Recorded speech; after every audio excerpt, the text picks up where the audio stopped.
अस्सलाम वालेकुम। मैं हूं मोहम्मद अहमद आमिर टीम से। वेब डिज़ाइनिंग की वीडियो सीरीज़ का ये हमारा चौथा लेक्चर है। इस सीरीज़ के अंदर हम लोग देख रहे हैं कि वेब डिज़ाइनिंग क्या होती है, इसमें कौन कौन से टूल्स इस्तेमाल होते हैं, इसमें कौन कौन सी लैंग्वेजेस इस्तेमाल होते हैं। तो पिछले लेक्चर्स में हमने HTML को स्टार्ट किया था, HTML के बेसिक टैग देखे थे, उसका स्ट्रक्चर देखा था और उसको बाकायदा तौर पे सीखना शुरू किया था। तो आज के इस लेक्चर के अंदर भी हम लोग HTML को ही लेकर चल रहे हैं और HTML के कुछ मज़ीद टैग देखेंगे। अगर आप लोगों ने हमारी पिछली वीडियोस नहीं देखी तो आपसे गुजारिश है कि आप हमारी वो वीडियोस देखें।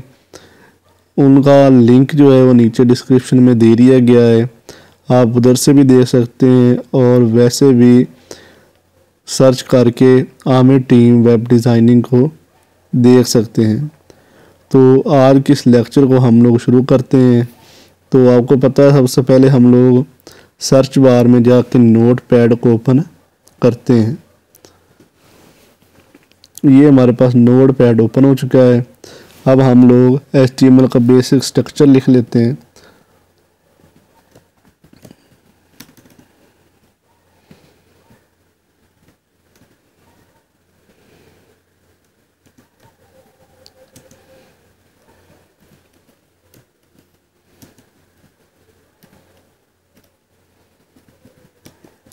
अच्छा, ये हमारे पास बेसिक स्ट्रक्चर बार बार लिखने का ये मकसद है मेरा कि आप लोगों को ये स्ट्रक्चर याद हो जाए, ठीक है ना। तो आप लोगों ने क्या करना है कि इसको याद कर लेना है। इंशाल्लाह अगली आने वाली वीडियोस के अंदर मैं ये पहले से ही लिख के रख लिया करूँगा। और ये मेरी टाइपिंग थोड़ी सी डिस्टर्ब हुई है, तो इसलिए थोड़ी मिस्टेक हो रही है। ये बॉडी का सेक्शन आ गया जी।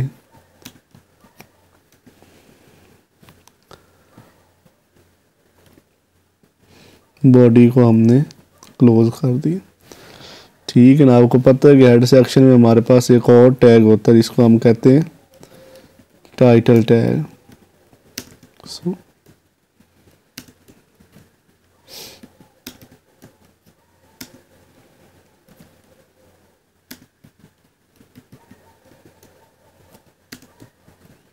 ठीक हो गई, हमारे पास टाइटल टैग हो गया।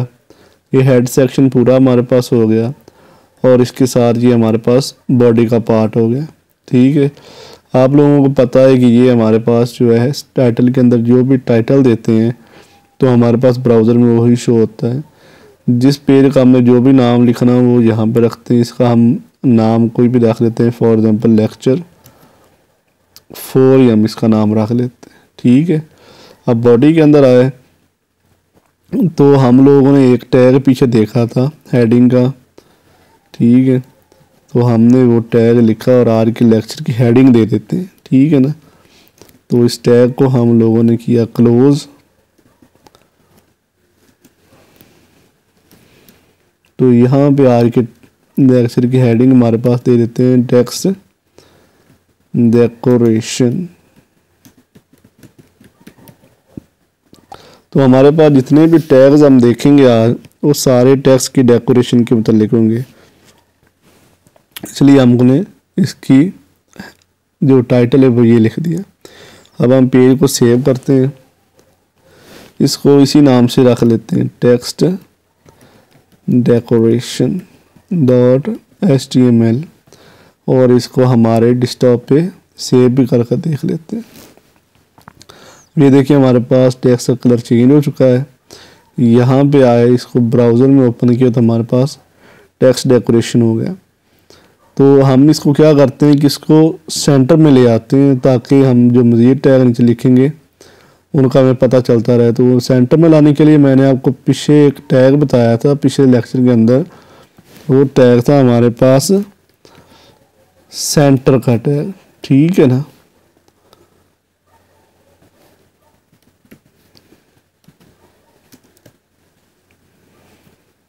तो सेंटर के टैग को हमने यहाँ पे आके क्लोज कर देना।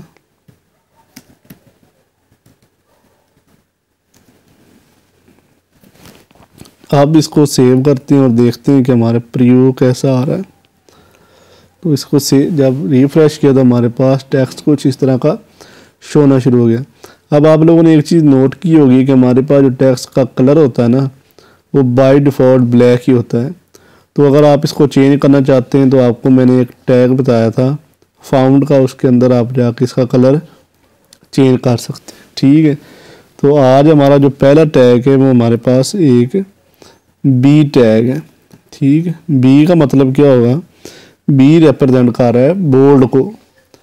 ठीक है, इसको हम एक लाइन दे देते हैं, दिस इज लेक्चर 4। ठीक है, इसको ज़रा देखते हैं कि बोर्ड के अंदर ये क्या काम कर रहा है। बोर्ड के नाम से आपको कुछ चीज़ें समझ आ रही होंगी कि बोर्ड कैसा होता है। बहरहाल हम इसको फिर भी देख लेते हैं। F5 को प्रेस किया तो हमारे पास ये टेक्स्ट आ गया और ये क्या है, बोल्ड भी है और इसका साइज़ भी दूसरे टेक्स्ट से, जो आम नॉर्मल टेक्स्ट हम लोग वेब पेज में लिखते हैं उससे काफ़ी ज़्यादा है। ठीक है, तो इसका क्या मतलब हुआ कि हमें कोई चीज़ बोल्ड करनी है, कोई चीज़ नुमाया करनी है पैराग्राफ के अंदर, तो हम लोग बोल्ड का टैग यूज़ करेंगे। ठीक है, इसके बाद हम लोग आते हैं जनाब अपने सेकंड टैग, जो कि हमारे पास आई टैग है। आई से मुराद क्या होगा, हमारे पास इटैलिक होगा। मतलब इटैलिक स्टाइल होता है, आपने लोगों ने देखा होगा मुख्तलिफ पेजेस में वो हमारे पास शो होता है। इसके अलावा जब हम वर्ड के अंदर जाके कोई टाइप करते हैं, उसको सिलेक्ट करने, तो हमारे पास टेक्स्ट के डिफरेंट स्टाइल शो हो रहे होते हैं, तो उनमें हमारे पास इटैलिक भी होता है। तो यहाँ पे हम कैसे इसको लिख सकते हैं, हम इसको ऐसे इस टैग के ज़रिए लिख सकते हैं। इधर आए, पेज को रिफ्रेश किया तो ये हमारे पास देखें इसका जो स्टाइल है और इसका जो स्टाइल है वो दोनों चेंज है। तो हम इटैलिक स्टाइल देने के लिए इटैलिक का टैग यूज़ कर सकते हैं। ठीक हो गया। अब जी हमारे पास अगला टैग जो है वो हम देखते हैं, वो है यू का टैग। यू किसको रिप्रेजेंट कर रहा है, यू रिप्रेजेंट कर रहा है हमारे अंडरलाइन को। तो हम इस सारे टेक्स्ट को कॉपी करते हैं, इधर से यहाँ पे लाते हैं, पेस्ट करते हैं और इसको सेव करने के बाद प्रीव्यू देखते हैं। ये देखिए जी हमारा टेक्स्ट क्या हो गया, अंडरलाइन हो गया। जब भी हमने टेक्स्ट को अंडरलाइन करना है तो हमने कौन सा टैग यूज़ करना है, यू मतलब अंडरलाइन टैग यूज़ करना है। अब ये एक चीज़ मुझे नज़र आ रही है कि हमारे पास जितना टेक्स्ट है ना वो एक ही लाइन में नज़र आ रहा है, तो हम लाइन को ब्रेक भी कर सकते हैं। तो ये हमारे पास जितने भी टैग यूज़ हो रहे हैं ये क्या हमारे पास इनलाइन टैग्स हैं। तो हम इस रो को ब्रेक करके देखते हैं कि दूसरी रो में आता भी है या नहीं। तो इसके लिए हमारे पास एक टैग यूज़ होता है जिसको हम BR टैग कहते हैं, मतलब ब्रोक रो का ये हमारे पास टैग है। ये हमने लिखा तो यहाँ से उसने क्या कर दिया, रो को ब्रेक कर दिया। तो किसी भी रो को कहीं से हमने ब्रेक करना है तो हमने कौन सा टैग यूज़ करना है, BR टैग यूज़ करना है। तो यहाँ इसको भी कर देते हैं और इसकी हमारे पास लिमिट को नहीं, जितनी दफ़ा हम चाहें इसको यूज़ कर सकते हैं। हमने डबल रो को ब्रेक करना है, हम इसको 2 दफ़ा लिख देंगे, हमारे पास 2 लाइंस डिफरेंस आ जाएगा। तो ये अब कुछ अच्छा लग रहा है तो हम इसको इसी तरह सारों में इम्प्लीमेंट कर देते हैं। यहाँ भी लिख देते हैं 2 दफ़ा BR। ठीक है, ये देखें यहाँ पे भी 2 रो का डिफरेंस आ गया और यहाँ पे भी। इसका साइज़ थोड़ा सा बड़ा कर लेते हैं पेज का ताकि आपको सही से ये नज़र आए। तो ये देखें जी हमारे पास बड़ा हो गया। ठीक हो गया। हम अब अगले टैग की तरफ चलते हैं। तो सबसे पहले हम लोग इधर BR लिख लेते हैं ताकि हमारा टेक्स्ट जो है ना दूसरे से अलग हो जाए। ठीक हो गया।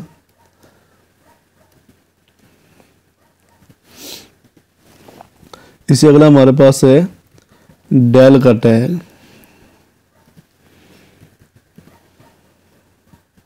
डेल का क्लोजिंग और ओपनिंग और क्लोजिंग टैग लिखा हमने।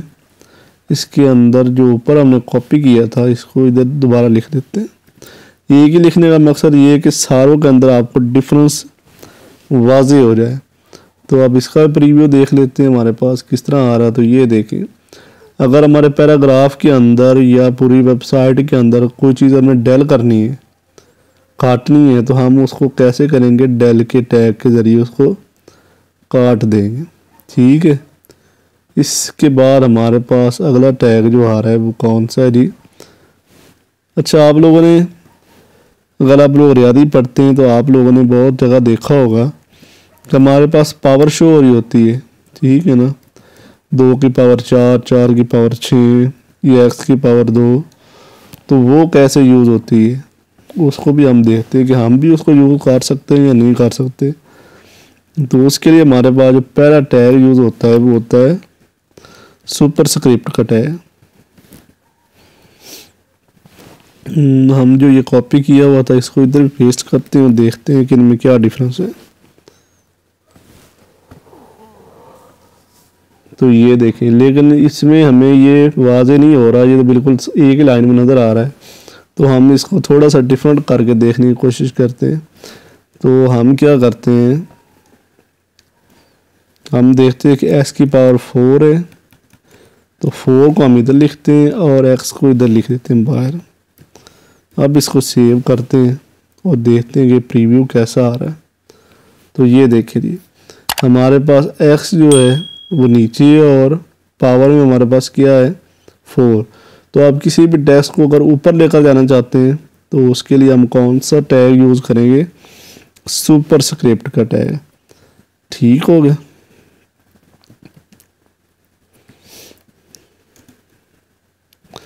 इसके बाद हमारे पास अगला टैग यूज़ हो रहा है वो कौन सा हो रहा है, सबस्क्रिप्ट। सबस्क्रिप्ट का क्या मतलब है कि अगर आपने अपने वर्ड से यानी x से नीचे कोई चीज़ शो करनी है तो हमें उसके लिए क्या करना होगा, सबस्क्रिप्ट का टैग यूज़ करना पड़ेगा। वो भी आपको करके दिखा देते हैं। हम यहीं पे 4 को दोबारा लिख लेते हैं, पेज को सेव करके इसका प्रीव्यू देख लेते हैं। तो ये हमारे पास देखें, ये x के नीचे शो होना शुरू हो गया। तो ये चीज़ें आपको टेक्स्ट की डेकोरेशन में भी हेल्प आउट करेंगी। और अगर आपने मैथ का कोई चीज़ लिखनी है अपनी वेब पेज के अंदर तो उसमें बहुत ज़्यादा हेल्पफुल होंगी। ठीक है। इसके बाद हमारे पास अगला जो हमारा टैग आ रहा है वो देखते हैं वो कौन सा है। वो हमारे पास आ रहा है बिग का टैग। बिग का ओपनिंग और बिग का क्लोजिंग टैग। इसी के अंदर हम जो ऊपर कॉपी किया हुआ था वो दोबारा लिखते हैं और इसका प्रीव्यू देख लेते हैं जी।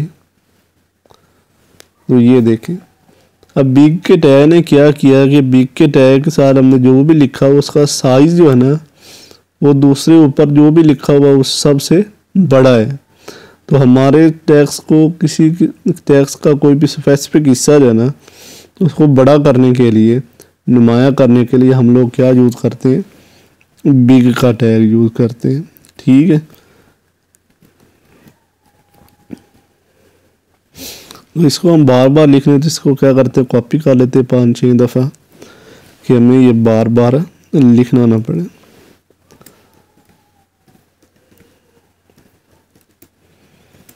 तो हम लोग अगला टैग देखते हैं जनाब जी। वो कौन सा है, वो हमारे पास हो रहा है स्मॉल का टैग। क्योंकि बिग का टैग देखकर तो स्मॉल का भी देखना चाहिए कि अगर हमने कोई टेक्स्ट को स्मॉल करना है, छोटा करना है, तो उसको कैसे करेंगे। तो इसको दोबारा कॉपी करते हैं क्योंकि पिछले को कॉपी किया था तो वो चला गया होगा ये वाला। इधर पेस्ट करके सेव करते हैं और फिर इसका प्रीव्यू देखते हैं तो ये नीचे आ गया। क्योंकि जैसे जैसे पेज का साइज़ बड़ा होता जाएगा तो हमारा टेक्स्ट नीचे आ जाएगा और ये हमारे पास लाइन शो होना शुरू हो जाएगी। तो अब ये देखिए, इसका जो साइज़ है टेक्स्ट का वो हमारे नॉर्मल टेक्स्ट से काफ़ी छोटा नज़र आ रहा है। तो ये सारे टैग्स जो हैं, जितने भी टैग्स आपको लग रहे होंगे कि ये ऐसे हैं, लेकिन ये सब बहुत इंपॉर्टेंट है। जब आप लोग वेब पेज बना रहे होते हैं तो आपके क्लाइंट की डिफरेंट हमारे पास रिक्वायरमेंट होती है तो उनको फुलफ़िल करने के लिए हमारे पास ये होते हैं। तो इसके बाद अगला हमारे पास जो टैग है वो कौन सा है जी, स्ट्रॉन्ग का टैग। ये क्या काम करता है ये भी देख लेते हैं।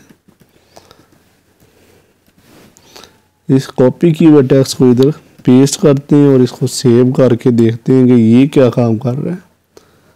तो इसने हमारे टेक्स्ट को भी बोल्ड कर दिया, यानी स्ट्रॉन्ग कर दिया, दूसरों से नुमाया कर दिया।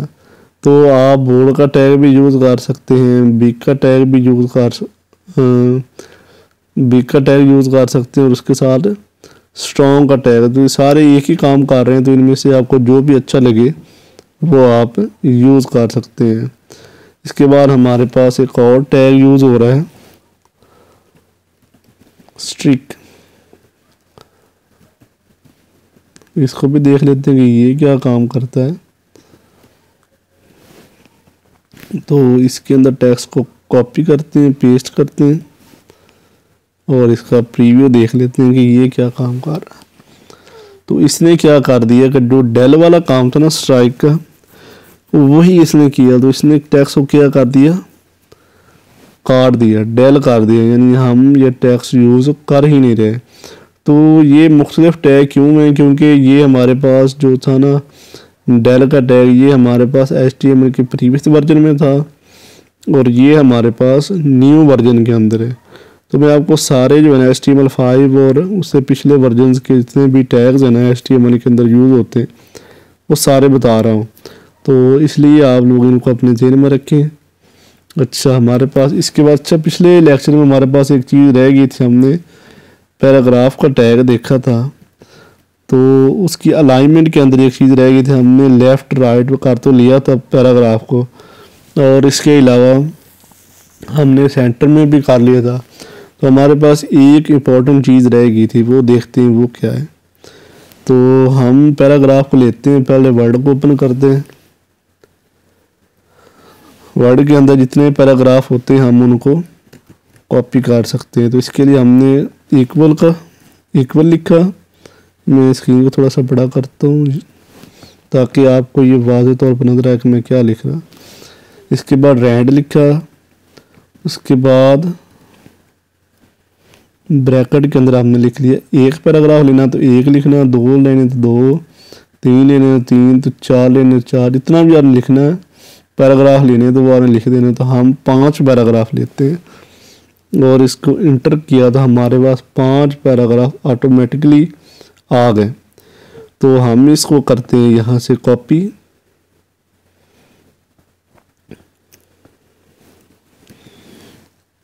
किया और इधर आके हमारे पैराग्राफ के टैग में हमने इसको कर दिया पेस्ट। ठीक हो गया। तो इसको Ctrl+S करके सेव करते हैं और इसका प्रीव्यू देखते हैं कि ये कैसा आ रहा है। तो ये देखिए हमारा जो पैराग्राफ कॉपी किया हुआ था वो यहाँ पे आ गया।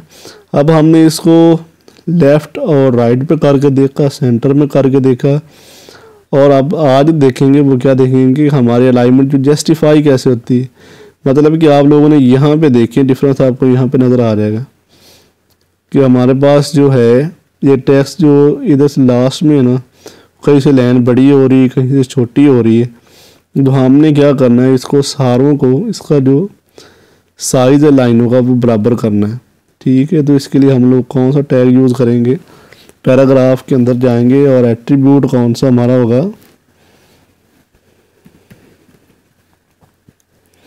इधर आए इन्वर्टेड कॉमर्स के अंदर लिखा है जस्टिफाई। क्या लिखा, जस्टिफाई। Ctrl+S किया और अब आके इस पेज को रिफ्रेश किया तो हमारे पास ये देखिए तमाम लाइंस एक ही तरतीब में आ गई। तो हमारे पास जो पैराग्राफ था वो जस्टिफाई हो गया। ठीक है।